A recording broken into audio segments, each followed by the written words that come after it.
ഇത് കേട്ടസി കോളാണ്. എനിക്ക് മുൻപുണ്ടായിരുന്ന ശ്രീ പിണറായി വിജയൻ ഉൾപ്പെടെയുള്ള മുഴുവൻ മുഖ്യമന്ത്രിമാരും അവരുടെ സ്ഥാനമേറ്റ് കഴിഞ്ഞാൽ അവിടെ ആരാണ് പ്രധാനമന്ത്രിയെങ്കിലും പ്രധാനപ്പെട്ട മന്ത്രിമാരെ പോയി കാണുന്നത് കേട്ടസി കോളാണ്. ഞാനും അത് ചെയ്തു. 2 പ്രാവശ്യവും മുൻ മുഖ്യമന്ത്രി അത് ചെയ്തിട്ടുണ്ട്.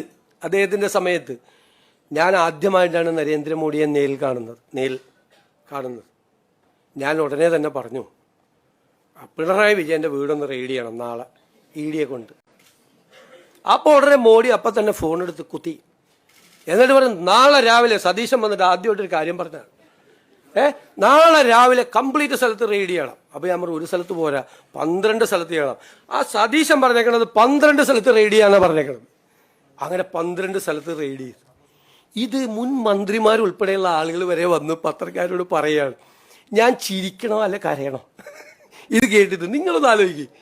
നരേന്ദ്രമോദി ആദ്യമായിട്ട് കണ്ട് മുഖ്യമന്ത്രിയായിട്ട് കാണാൻ പോയപ്പോൾ ഇവിടുത്തെ പ്രതിപക്ഷ നേതാവായിരിക്കുന്ന അദ്ദേഹത്തിൻ്റെ വീട് റെയ്ഡ് ചെയ്യണമെന്ന് ഞാൻ പിണറായി വിജയൻ ഇതൊന്നും പറയില്ല കേട്ടോ.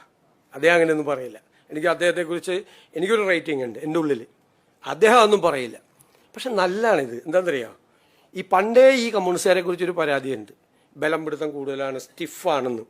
അതൊക്കെ അയഞ്ഞ് അവർ തമാശ പറയാൻ തുടങ്ങിയല്ലോ. അതിലെനിക്കൊരു സന്തോഷമുണ്ട്. തമാശ പറയാൻ